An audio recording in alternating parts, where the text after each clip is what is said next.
যে প্রশ্ন উঠে আসছে আলোচনা, অর্থাৎ কেন কি করে এই ঘটনা ঘটছে শুধু নয়, কিসের পরিপ্রেক্ষিতে এই প্রাসাদোপম বাড়ি এবং জয়ন্ত ইতিমধ্যে অ্যারেস্ট হয়েছে, কিন্তু তারপরেও কেন আতঙ্কের পরিবেশ রয়ে যাচ্ছে? শিলভদ্রদা, কি মনে হয় কেন এই পরিবেশ রয়ে যাচ্ছে? কোথায় গলদ বা কোথায় বা ছত্রছায়া? না না, আপনি একটা যা মানে ওই জয়ন্ত বা কি আজ থেকে 7 বছর আগে ওখানকার মানুষও জানতো না, একটা দুদোলা ছেলে সে হঠাৎ জয়ন্তে পরিণত হলো কেন? আর একটা শুধু আরিয়াদাও একটা দক্ষিণেশ্বর তো নয়, এরকম জয়ন্ত সিপিএমের আমলে কোথাও শাহজাহানের নামে, কোথাও বুলেটের নামে, কোথাও জেসিবির নামে ছড়িয়ে পড়েছে। আজকে হ্যাঁ তৃণমূলের আমলে তো ছড়িয়ে পড়েছে চারপাশে। সুতরাং এই জায়গাতে আপনি এদের সৃষ্টিকর্তা কারা? এদের সৃষ্টি করছেন কারা? আজকে কোথা থেকে? আজকে জয়ন্ত আজকে নয়, এর আগেও গুলিগালি করেছিল একজন প্রমোটারকে, জেল হয়ে অ্যারেস্ট হয়েছিল, সে বেল পেয়ে চলে এলো। আজকে সবাই ঘাট থেকে নামিয়ে দিচ্ছেন। আপনি একটু খোঁজ নিয়ে দেখবেন তো, জয়ন্ত এর আগে যখন অ্যারেস্ট হয়েছিল কোন মহিলা কাউন্সিলর খাবার নিয়ে জেলে গিয়ে দেখা করতেন?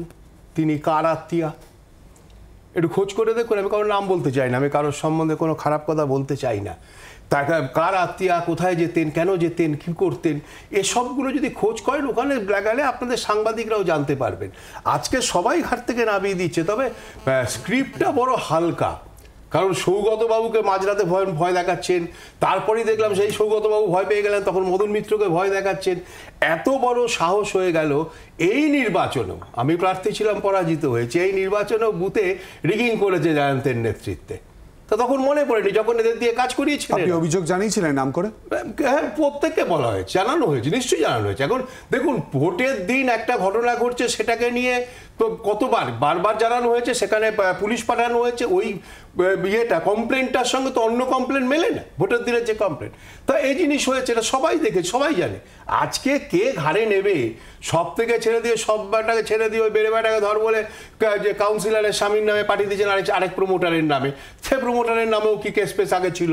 সব এখন সবাই ছেড়ে দিতে ব্যস্ত হয়ে গেছেন। কিন্তু জয়ন্তরা জন্ম নেয় কেন? আজকে কেউ জানতো না পুরসভা জয়ন্ত চাকরি পেল কার দৌলতে, তার ভাই চাকরি পেল বরানগর পুরসভায় কার দৌলতে, এগুলো ওখানকার মানুষ জানে না। আজকে সবটাই করেছেন, সবটার পিছনেই সবাই আছেন। এখন যখন ও ছেলেটা বিপদে পড়েছে, সবাই পাশ কাটাতে চাইছেন, কারণ একটা জায়ান্ট চলে গেলে পরে আবার একটা জায়ান্টকে জন্ম দেবেন এরা যতদিন থাকবেন এরা এইভাবেই করে যেতে চাইছেন, এরা এইভাবেই চলতে চাইছেন। কিন্তু এই মানুষগুলোর জন্যই এলাকার মানুষ কেন বিপদগ্রস্ত হবেন? আজকে একটা কোথায়, এটা কি তালিবানি শাসন হয়েছে নাকি যে নিয়ে গিয়ে তাকে পিটে হচ্ছে, এ করছে?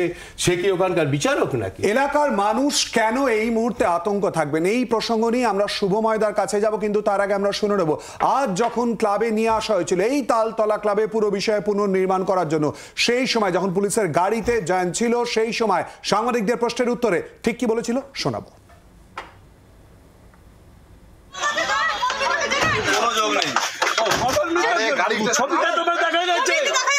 নেতাদের সাথে সবার ছবি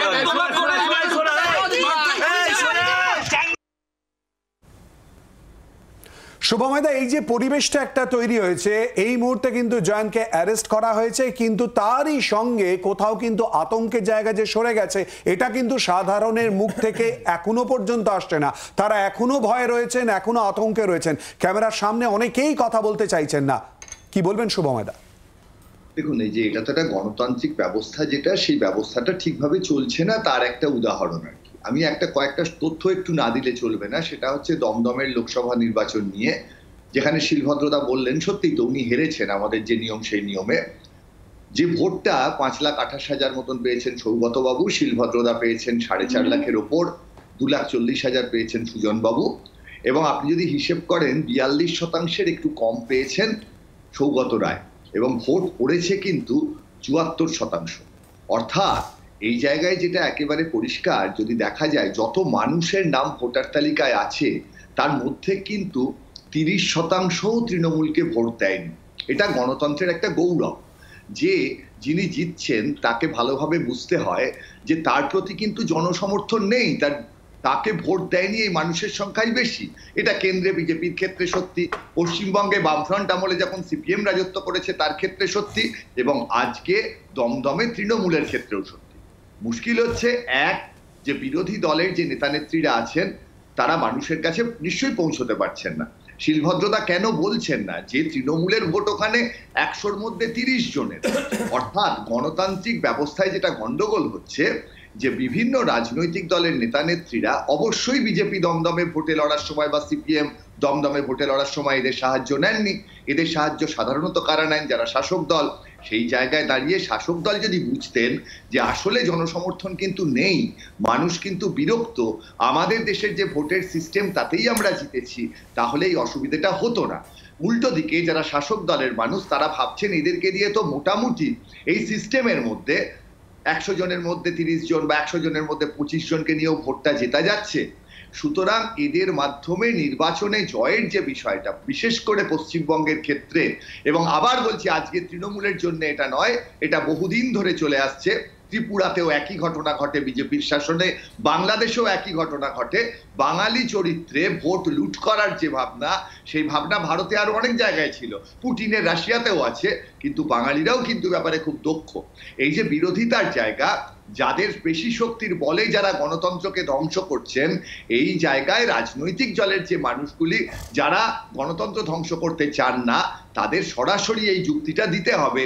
তাহলেই এই মানুষগুলো বুঝতে পারবেন, নইলে আবার পরের কোনো একটা নির্বাচনে তৃণমূল কংগ্রেস বা বিজেপি বা সিপিএম বা কংগ্রেস যে ভোটে জিততে চায় তারা এদেরকে ব্যবহার করেই নির্বাচনে জিতবেন। মূলত গণতান্ত্রিক ব্যবস্থা যে ধ্বংস হওয়া, তার যে অপরিণতি, তার জন্যই কিন্তু এই ঘটনাটি ঘটছে। আর সেই মানুষটি কত বড় বাড়ি করলেন আমরা দেখবো না। পৃথিবীর অনেক গোয়ালা আছেন, অনেকে যারা খাটালের ব্যবসা করেন তারা খুব বড় লোক হয়েছেন, কেউ পড়াশোনার কলেজও বানান। সুতরাং এই তুলনাটা করবেন না। তুলনা করা হোক যে তার যে আয়ের উৎস, সম্পত্তির উৎস, সেটা সোজা পথে এসেছে নাকি রাজনীতির সঙ্গে তার সংস্রব এবং শাসক দলের কাছাকাছি থাকার জন্য এসেছে, সেটাই তদন্তের বিষয় হওয়া।